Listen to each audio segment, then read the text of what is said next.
Welcoming you to another edition of the Kirby on Sports podcast. As always, I am your host, Josh Kirby. On the boards for us running graphics is the Swiss Army knife, Carlos Martinez. He will be joining us a little bit later. If you're on the YouTube channel watching this, he will be on a little bit later to talk about the World Cup draw. Once again, we're on all streaming platforms as well. So catch us there as well. We've been on a short hiatus. We are back. We have a lot to talk about with March Madness just ending. The Kansas Jayhawks have been crowned the national champions. We have the World Cup draw to discuss with Carlos Martinez, and we have so much more. But before we move forward, we would love to thank our sponsors here on the Kirby on Sports podcast: PM Plus Reserves, Shenandoah Primitives, Dr. Dave Leadership Corporation, and Mark Francis with Icon Real Estate. Without our sponsor support, the Kirby on Sports podcast would not be where it is today. So, ladies and gentlemen, March Madness has just concluded. And we'll have a bracket shortly for you that has all the winners from all the rounds, from the first round all the way up to the national championship. But Kansas, they won the national championship. And I must say, let's just start there for a little bit. The Tar Heels of North Carolina, an 8 seed coming into this national championship, who upset Duke in the Final Four, which was insane. I'll touch on that more later. But North Carolina, it was a close game to start. Then they go on like a 24-25 point run. And they were up like, I think it was 25, maybe 26. I don't remember 100%. But what was interesting, Kansas came back in the second half, and it came down to the wire. And North Carolina had a potential game tying 3 off target, and they win the national championship with down 16 points. That was like the highest deficit that a team has overcome to win the national championship, which was huge. Personally, I would have liked to see North Carolina. I think Hubert Davis put UNC in a really good position. First year head coach. It was great to see the fact that Roy Williams attended every single game.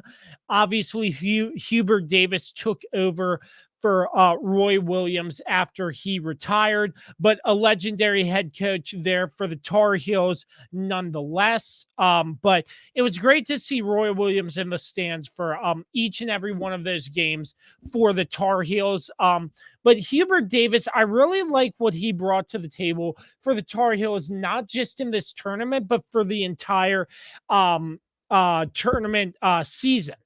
Not just for the tournament, the entire regular season as well.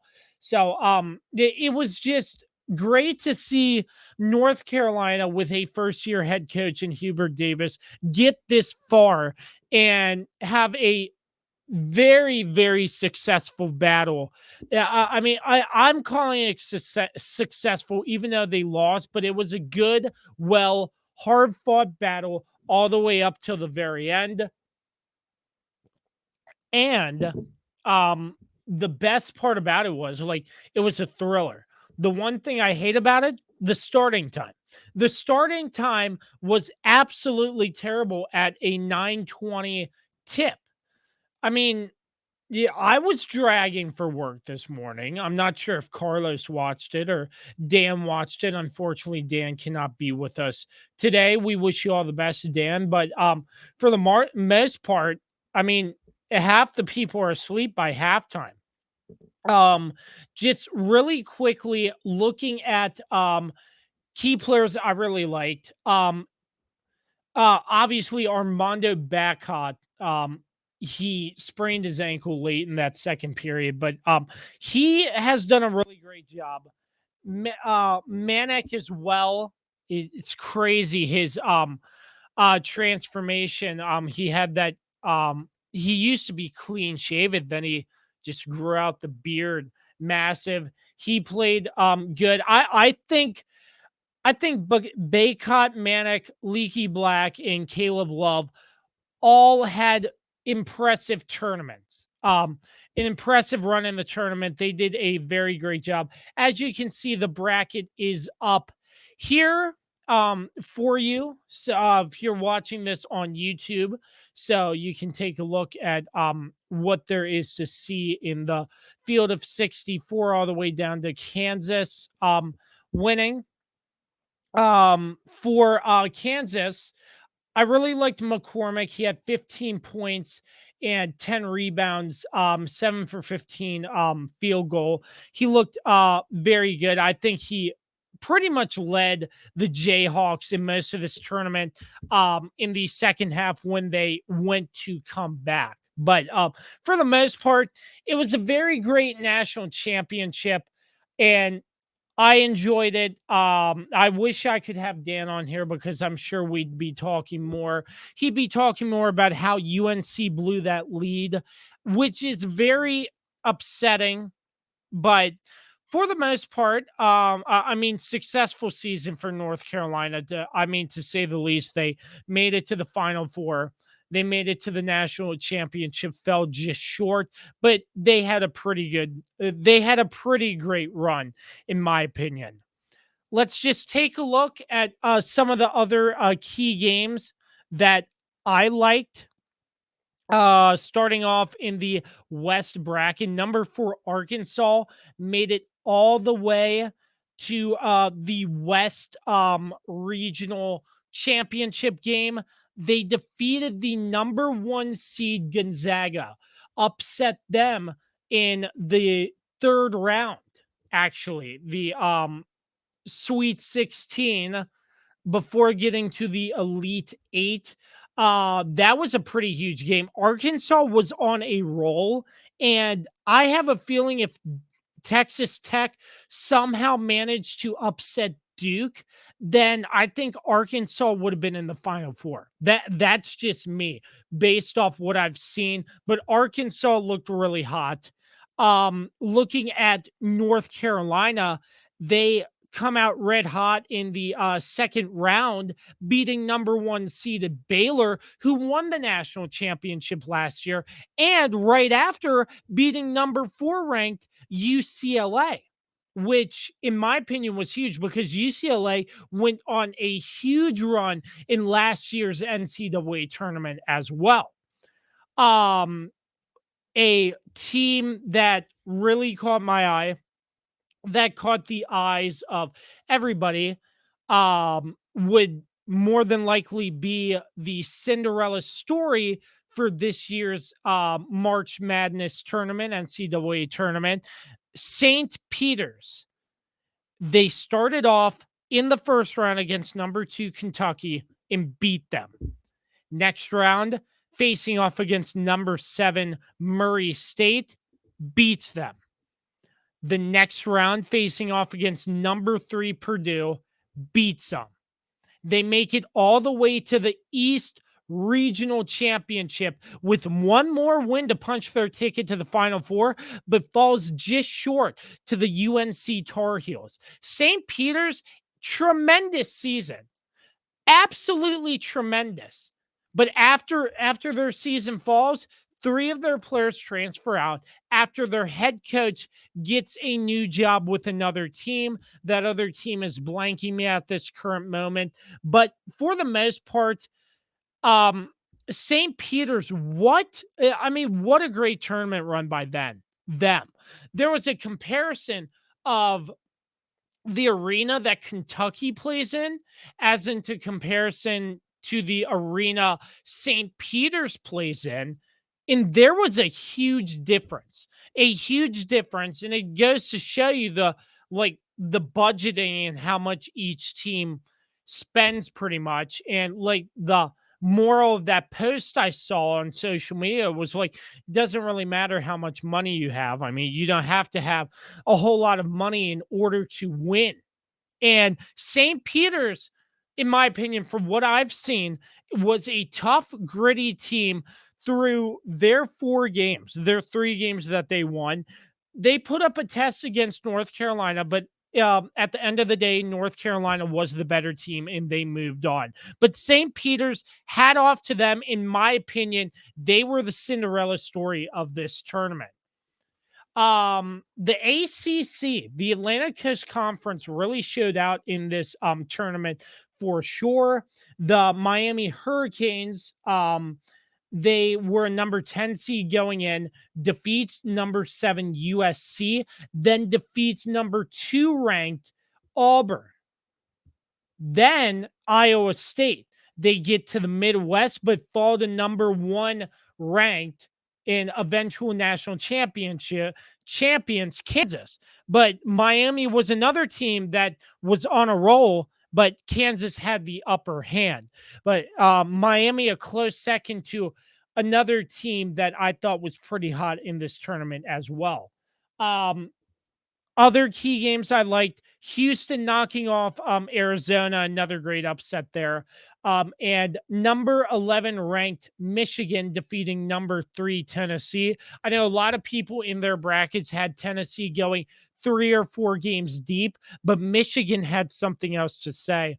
And I didn't think Michigan would do that well in the tournament, but they did better than I thought.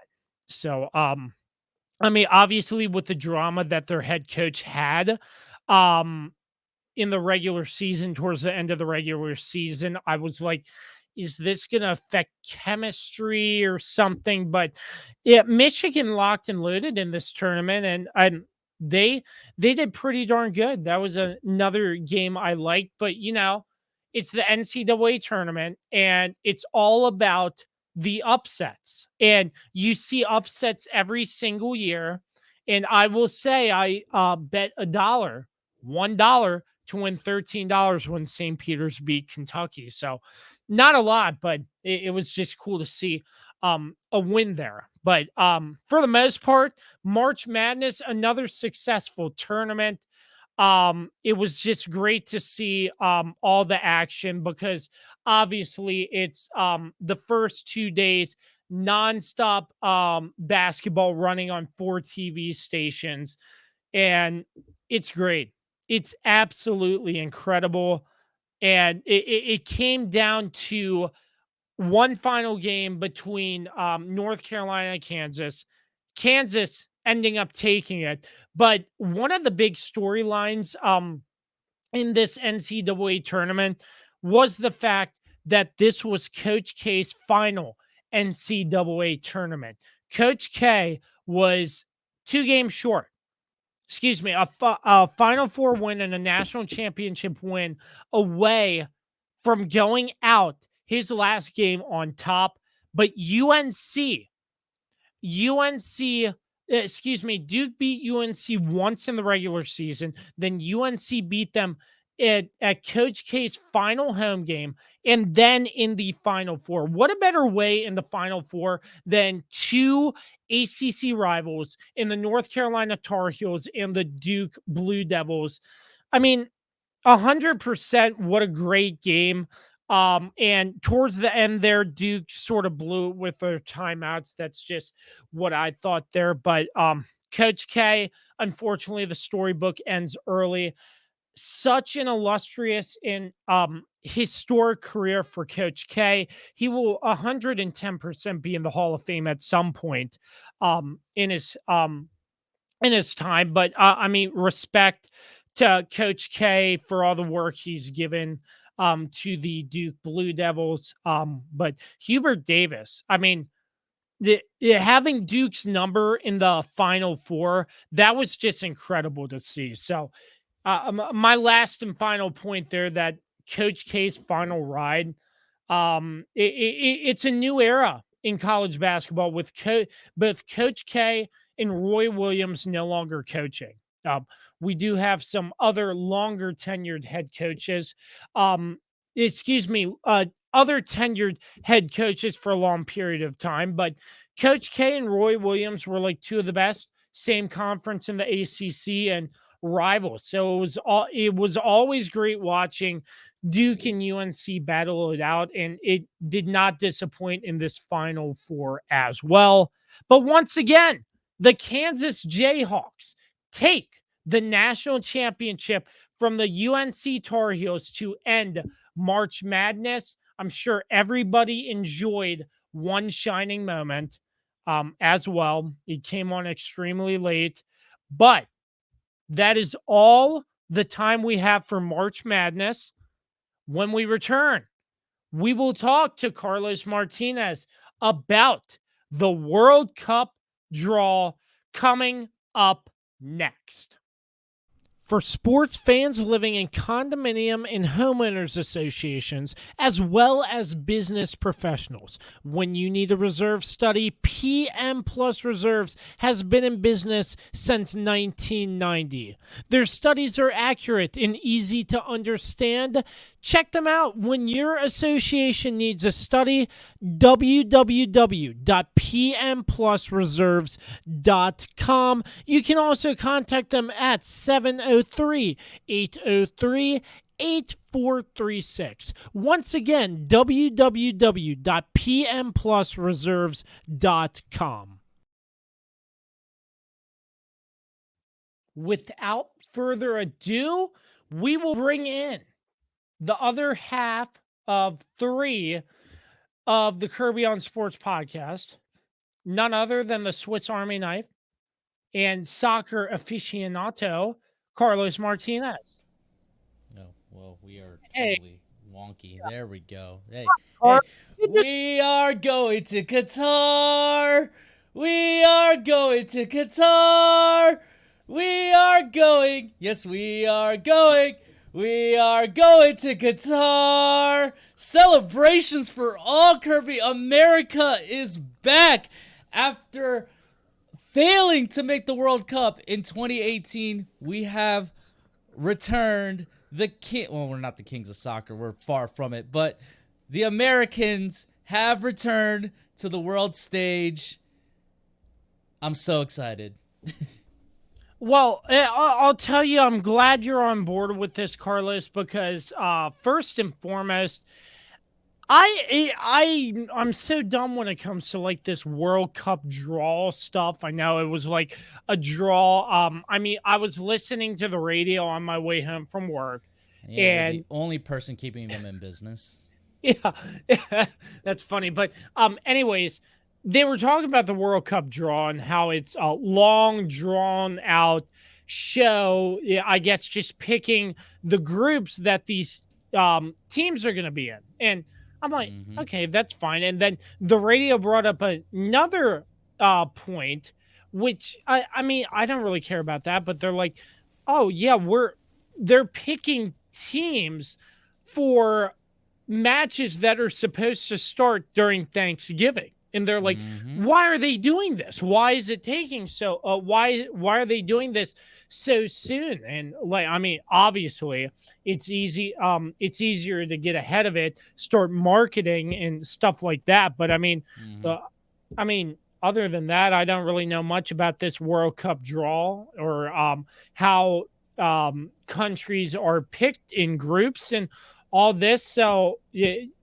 I guess just let us know how it's done. You just want me to break it down? Okay, this is break it down. So I think this season they implemented a new way of picking teams. So obviously every team has to go through World Cup qualifying, which every confederation has their own tournament system that they do. The US kind of has like a double round robin system where because of COVID, they added 2 more teams. Normally it's 6 teams in the final round. This year it was 8. And the top 3 automatically qualify. And the 4th place team goes to an intercontinental single playoff match that'll be played in June in Qatar. So basically, like I said, every confederation has their own way of doing things, of how they determine who gets the qualifying spots that are up for grabs. So But this year, after you go through qualifying and you qualify, which the U.S. qualified, we finished in third. But we were. I mean, Canada is obviously the surprise story of our region because this is the first time they've been to the World Cup in like 34 years, I want to say. And they finished in first. Yeah, that was pretty big for Canada too. Oh yeah, and they've been on fire. They're a really good team. They're going to be a problem. Look out for them in the World Cup. I'm not saying they're going to win. I don't think they're going to win, but they're in the midst of their golden generation as well, like us, and they have a very young team, so they're going to be a problem on the world stage for years to come. But Mexico finished in second. We finished in third. Costa Rica finished in fourth. We tied with Costa Rica points wise, but we got over them. We got the third place spot due to the tiebreaker, which is goal difference because we scored more goals throughout the whole entire process. So we ended up getting third. They have to go to the Intercontinental playoff. That's all besides the point. Now let me answer your question. How do they determine who goes where? So basically, there's 4 pots, and each pot is basically goes by your FIFA World Ranking. So the top 7, the top 7 like ranked teams and the host go into pot 1, which obviously Qatar is the host of this year's World Cup, so they automatically were the first team drawn because they have to open the tournament, so they go there, and then it's the top 7 ranked nations in the FIFA World Rankings that go after them, and that's pot 1. Pot 2 is basically the next batch, and then it just kind of keeps going down. It's basically about your FIFA World Ranking is what determines your pot, and then of course they have to draw you. They have certain rules where unless you're a European team, you can't have 2 teams from the same confederation in the group. So that's why you would never see a U.S. versus Mexico in the group stage. You'll never see a USA versus Canada in the group stage because we're from the same confederation. So, but because there's way more European teams, they allow 2 European teams per group. So that's why you have a group like Germany, Spain, and here we'll pull up the groups right now, real quick, and there we go. Yeah, that's why you have certain groups that have 2 European teams, like Group D that's got France, Denmark, Group E that has Spain, Germany, Group F which has Belgium and Croatia.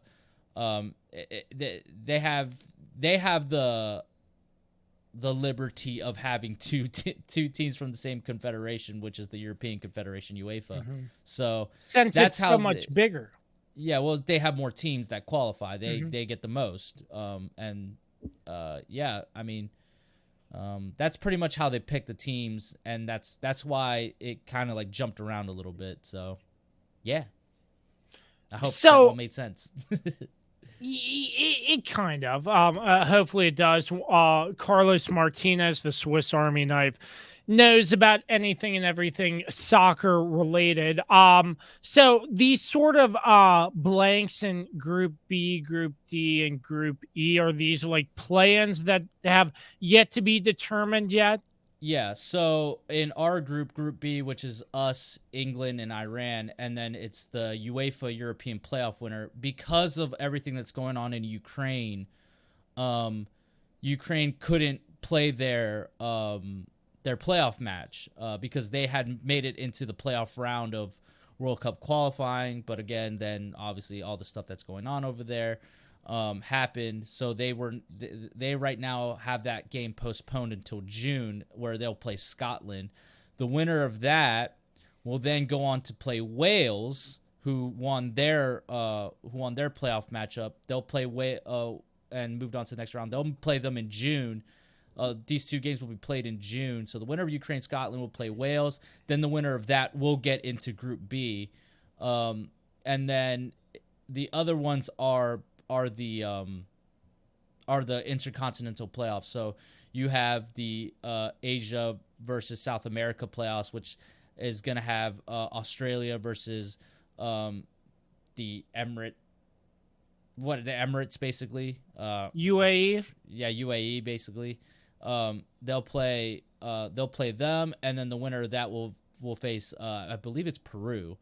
Um, yeah, I think it's Peru.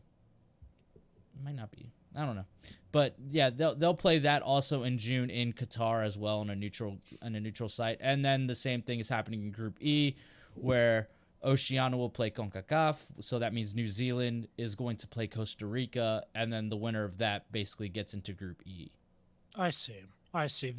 That's very interesting. So, yeah, one more time. I probably asked this before, but soccer's just not my forte in terms of how everything's grouped. So this long drawn out group picking thing, that wasn't all random. It's just based off, like you said, how many So teams are it's in. random. It's random to an extent. They have certain parameters, so it is random, right? It is. Mhm. So Yeah.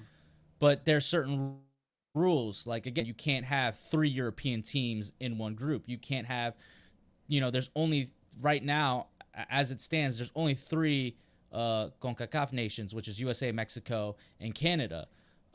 There's you can't have two of those two of those in the same group because there's just so few, and it just kind of they just want it a little more spread out where you're facing different teams. You're not facing the same teams. Like US has been playing Mexico, Canada, and all the other, CONCACAF nations. We've been playing them essentially for the past like 3 years because of COVID. So like the World Cup is about playing other countries. So like this is their parameters of trying to get that and trying to get different matchups, interesting matchups, and yeah. So it's random to an extent. I see. I see. So, World Cup's going to be in Qatar, around Qatar. Hey, Qatar, Qatar. Come on, Qatar, man. Qatar. The World Cup will be in Qatar, and I assume do they have sites set up, or I've known in the past they host countries, nations tend to like build more complexes to for the World Cup. Do you know what the case is there? Are you asking? Do they have stadiums already? Yes, stadiums, Oh or yeah, do they build? they've been building these stadiums for years, and there's been a lot of controversy on how they've gotten them built of just the workers' rights and stuff like that, and the way they've gotten these workers. There's been a lot of controversy in that sense, and just this World Cup has been mired in controversy. But in terms of like, do they have the facilities? Yeah, they're ready to go. They also have extra time because normally the World Cup is played during the summer, but because it's in the Middle East, it's in Qatar. Summers are brutally hot there, of course, because it's in the desert. They moved the World Cup to the winter time, and obviously, like you mentioned earlier, I think on air, but you mentioned it off air as well, is that the first couple matches are going to be played around Thanksgiving. The US's game against England will be played on Black Friday. Oh yeah. So it's going to be a really weird World Cup, but they moved it to that time because it's much cooler there in the Middle East, and it's still hot, but they've invented these new stadiums that are outdoor but yet have air conditioning and keep the field level very cool. So it'll be interesting to see how that works. But I mean, Qatar is not much bigger than the state of, I think, Rhode Island. So like literally every match, every stadium is within 45 minutes of each other. So if anybody's going to Qatar that listens to the show, you're literally going to be able to go to multiple matches in a day because it'll only take you 45 minutes to get from one stadium to the next. They've built many facilities. Obviously, they're going to host 32 teams, and so they have all the facilities. I don't know. I don't necessarily know where every team is going to train or where they're going to be, but Qatar is ready for this. They've been preparing for it for years. So, yeah. So looking at all these groups here, Mm-hmm. we have one, two, four, eight We of have 8. them. Yep. 8 of them, A, B, C, D, E, F, G, H. Out of these groups, I know this might be a little bit early, Carlos, so I understand if you can't give us an accurate prediction, but out of these groups, which one will be the toughest in this year's World Cup? So you're asking which group is going to be the group of death?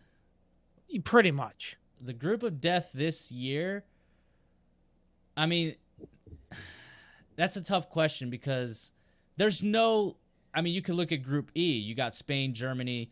If Costa Rica gets in, I mean, Costa Rica, it just depends what lineup they put out. They're kind of aging out as a team. You got Japan in there. Japan isn't necessarily that big of a threat. They're probably they're the huge underdogs in that group. You can also look at Group F, which has Belgium, which is the number 2 ranked team in the world. Obviously, you got Canada, who, they're very, very good. They really are. They have a lot of young players, a lot of talented players playing at big clubs. You got Morocco, who have been kind of,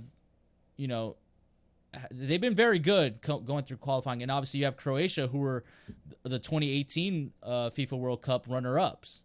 So there's that group. You have, Group H, which has Portugal, which obviously is Cristiano Ronaldo.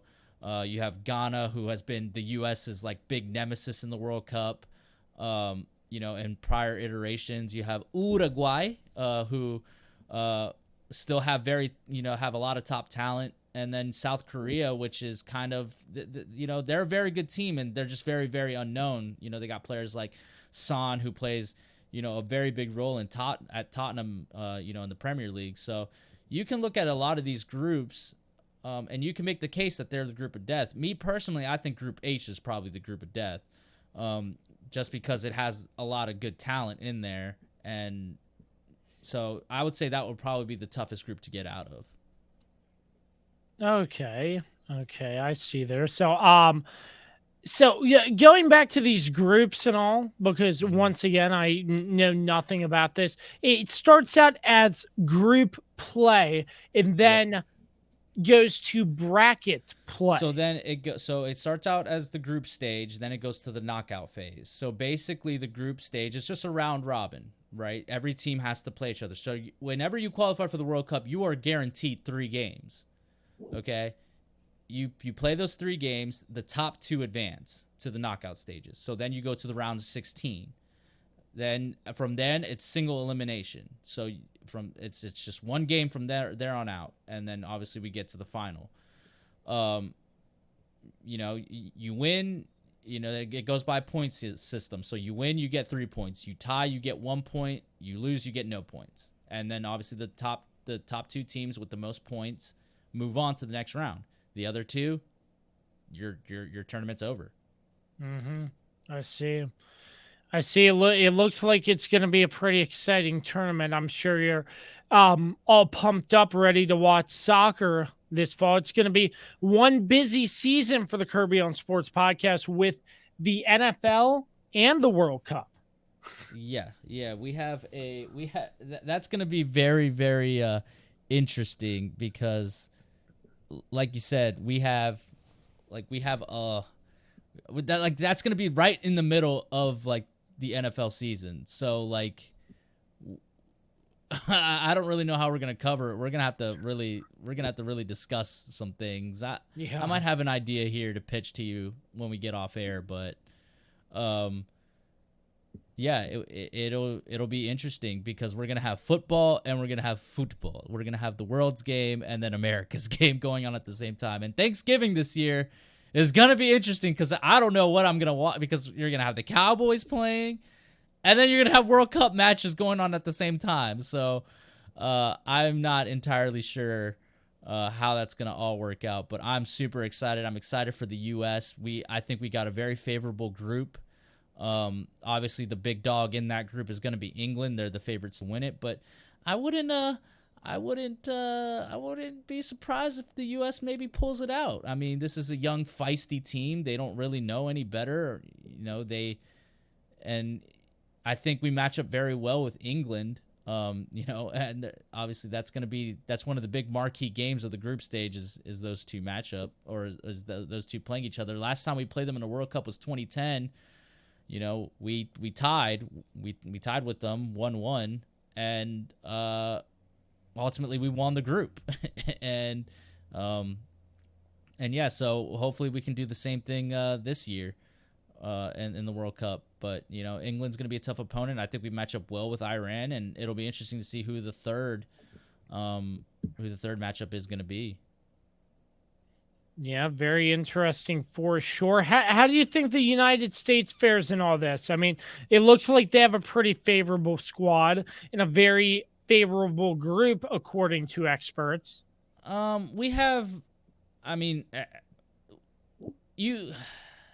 there's two thoughts of mind here, right? There's, this team is very young. Like this U.S. team is very, very young. The average age of the squad used to qualify for the World Cup was 24 years old. Like, these guys are super young. They have like 2 more World Cups in them, after this one. So really, I don't know how much you can judge this team, based on this World Cup, because they're so young. And really, the goal is for the 2026 World Cup, which is going to be here on home soil. It's going to be here, mostly here in America. It's going to also be, some matches are going to be in Canada and some matches are going to be in Mexico. And a lot of these guys will be in their primes around the time of that World Cup. So really, it's kind of hard to say how well they'll do in this World Cup. Do I expect them to win the thing? Absolutely not. I don't think this team is talented enough to win the World Cup yet. But do I expect them to make some noise and make at least the round? I expect them to make it out of their group for sure. I think we're definitely more talented than Iran. I think we're, depending on who gets out of, those playoff matches. The only team I'm afraid of, playing in the that makes it out of the playoff would be Ukraine, because of course of the story behind them. The world would be behind them. They would have a lot of momentum. They'd have a lot to play for. That would be the only team I'd be scared of really playing out of the options of Ukraine, Scotland, and Wales. But I expect the U.S. to get out of that group. I wouldn't be surprised if they win it, but it'll be tough with England there, because England is very, very talented. And hopefully, we can get a good matchup, going into the round of 16, and hopefully we can get to, the quarterfinals and just make some noise. Like, that's it. Like, this team just needs to make some noise and just show the world, like, hey, like, y'all better get ready, because, like, we're about to take over here. And, like, this is the golden generation of U.S. soccer. So we have a lot of young, talented players playing at big clubs. Obviously, the guy on screen right now, Christian Pulisic, is the leader of it all. He's our golden goose. So yeah, it'll be interesting to see what they do, but I hope we can make some noise. But do I expect us to win it? Absolutely not. No, man, it's gonna be fun. You're pumping me up for Carlos. I'll tell you that. Oh man, the World Cup, it's so special because it happens every 4 years, and the world comes together to watch this. Like, it's not just, like, it's not the Super Bowl where it's just America pretty much watching it. It's legitimately like the whole world is watching every single game. And it's just like such a, like, and also the fact that it's been, it'll be 8 years since the last time the U.S. was in the World Cup, because the last time they were in was in 2014 in Brazil, where we lost, the last time any U.S. player played, we lost to Belgium, in the round of 16. We missed the 2018 World Cup, and that was like very scarring for the U.S. fan base, really, because like even going through this was super stressful. We were all afraid going through qualifying, like, man, we can't miss another World Cup, but we made it. We're here. We're in the World Cup, and like this is gonna, like, you'll see, Kirby, like, it's gonna get bananas, like. There's nothing like the U.S. being in the World Cup. It's just so much fun, because like you just feel it, like you're just so excited. I didn't get into soccer really until like start like really watching it until I saw the U.S. play in the 2010 World Cup. Like, that's when I really started following soccer. And it was because of that tournament and because of that team. And, like, ever since then, like, I've just loved this team. And then when we failed in 2018, that really hurt. Like, that really, really hurt. So to see us, like, redeem ourselves and, like, we're back. We're, like, here. We're at the party now. Like, we're here. Like, it's just so exciting. Like, just thinking about it, it just makes me so happy. Like, I can't wait. I can't wait for November, dude. I can't wait to I already ordered my US jersey. I can't wait to be wearing that. You know, I just can't wait, man. I really can't. Dude, I'm pumped up for it too. Once again, the World Cup is an event that only comes once every 4 years, and with the United States back in it, if they can make some noise, we'll be hype here on the Kirby on Sports podcast for sure. We'll be hyped, and then 2026 when the World Cup is here in America, and the U.S. will have a great chance of winning that one. That one might be a little tougher actually because there's going to be more teams in that year. Because they're going to add more teams, but needless to say, like for this iteration, I'm just so pumped. I'm so pumped. I just love the World Cup. It's so much fun, and it's so much better when the U.S. is in it because not having them in 2018 really hurt, and it hurt the popularity of the game here. Because like it was on an upward trajectory and then it kind of just flatlined, and now it's starting to go back up again because they made it. So I'm expecting a big explosion. I'm expecting to I'm just expecting just a lot of hype, a lot of excitement during the World Cup. Once again, Carlos Martinez, the Swiss Army knife, with setting the scene, the World Cup draw. Carlos and I will be right back to wrap things up right after this. Is it finally time to upgrade your home's interior? How about with an authentic farm table made locally from recycled barnwood? Shenandoah Primitives, based right here in Winchester, Virginia, makes farm tables, benches, tables, coffee tables, and a long list of other items for your home decorating needs. At Shenandoah Primitives, function and style are combined for great furniture that will last generations. If you're interested in combining the industrial look of metal with wood, or considering something incredibly unique with a live edge, Shenandoah Primitives turns those ideas into reality. Thinking about a mirror, wine rack, or other accent piece for your home, Shenandoah Primitives can assist with that as well. As a local small business, Shenandoah Primitives is happy to work with each client for a custom design or schedule an appointment to come out and view current inventory. Local, high-quality, handmade items can be found at Shenandoah Primitives. Find us on Facebook and Instagram or visit us at www.shenandoahprimitives.com.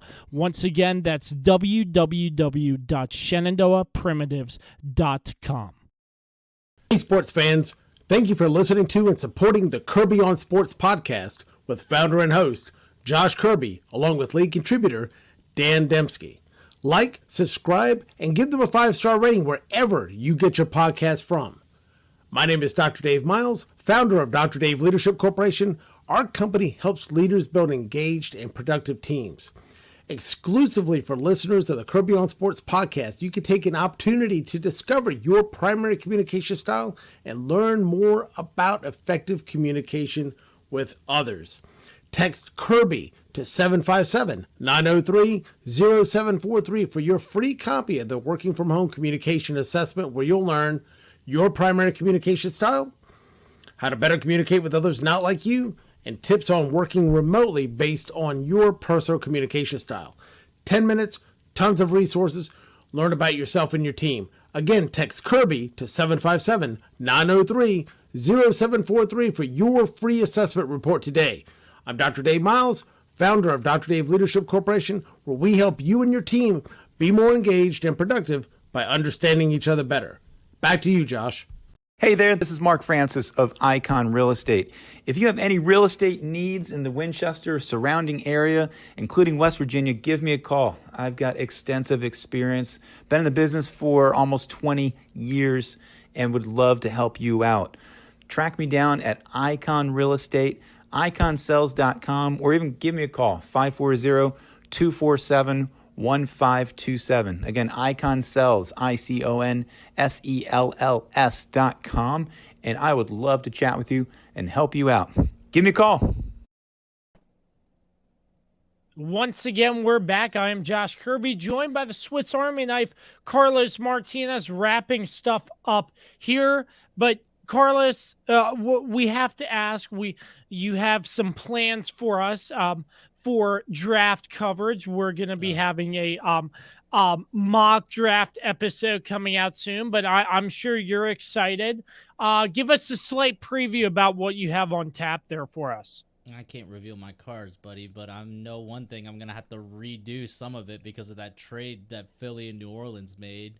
That was huge. I'm not really sure why they did that either. I couldn't tell you either. But, I guess they just like didn't to want to pay pull up 2 spots. Yeah, well, I guess for Philly, they just didn't want to pay 3 first-rounders that guaranteed money, so I guess it makes sense, but... we'll see what happens, but I'll have that soon. We'll have that out before the draft. Hopefully, Dan will be on for that. I got some stuff. I got some stuff brewing. So, yeah. Carlos, I gotta say, it's been a short hiatus, but podcasting and having you on, brother, it's always a blast. And I mean, with the World Cup coming up, it's gonna be great covering the World Cup and this upcoming NFL season with you as well. So appreciate you coming on as always for us. Gonna be so burnt out. Because the World Cup is just like bang, bang, bang, bang. It's every single day. Yeah. Until the knockout stages, and then it starts slowly slowing down, and then eventually there's like a whole week off. And then on top of that, we got NFL coverage, and then but before we go, I'd like to shout out the South Carolina women for winning their national championship against UConn. It was a fantastic, dominant performance. I was a little upset. I was rooting for UConn because my little sister loves Paige Beckers, but it was a good matchup. I mean, South Carolina did what they did, and also,